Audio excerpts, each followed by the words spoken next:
السلام عليكم.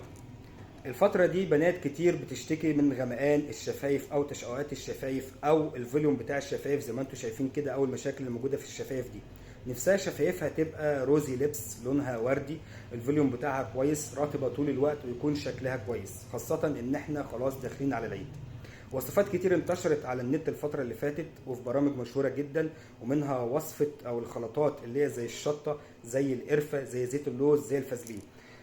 فعلا الشطه او القرفه هتديك فوليوم للشفايف وهتديك لون روزي للشفايف، بس للاسف ده مش علاج، ده نتيجه ان الشطه او القرفه هتعمل لك التهابات. لما بيحصل التهاب بيحصل تورم زي اي مكان في الجسم، في هرش او في التهاب او في حكه بيورم وبيعلى شويه عن الجسم، فالشفايف حجمها هيزيد شويه والبلاد سبلاي هتزيد شويه نتيجه تاثير الشطه على المكان اللي عملناها فيه.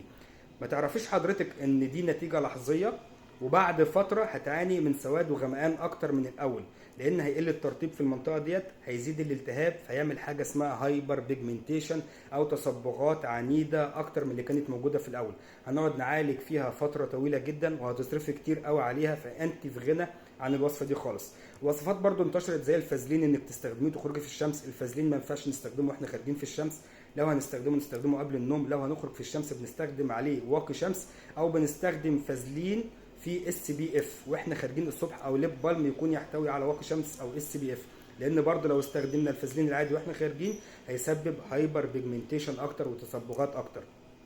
طب ايه الحل؟ نعمل ايه؟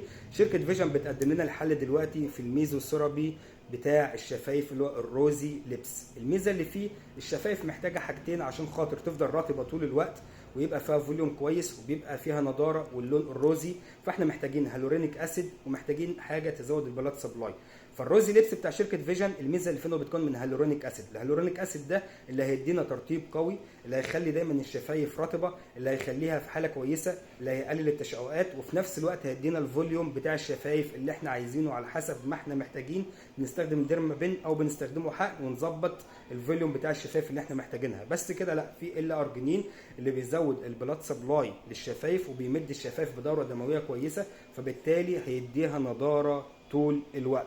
طب انا يا دكتور محتاجه الشفايف في اللحظه دي، او انا داخل على العيد ومحتاجه الشفايف بتاعتي يكون الفوليوم بتاعها كويس، تكون رطبه، يكون لونها روزي زي ما بشوف بنات كتير ومش عارفه بيستخدموا ايه، وزهقت من الروتين او الحاجات اللي بنستخدمها من على النت مش جايبه معايا نتيجه كويسه او مش بتدي ريزلت سريعه.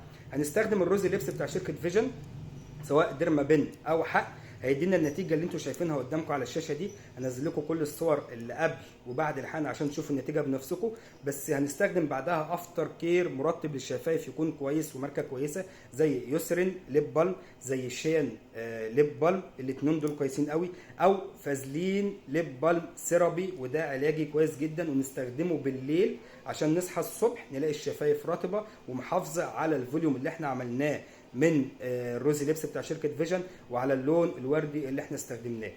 قولوا لي في الكومنتات على الروتين اللي انتم بتستخدموه، ولو الليب بالم اللي قلته لكم غالي عليكم ومش قادرين تشتروه من الصيدليه وعايزين حاجه ارخص، اكتبوا لي في التعليقات واقول لكم على بدائل ارخص بكتير. لو استفدت من حلقه النهارده اعمل لي لايك وفولو وادعي لي دعوه كويسه. شكرا.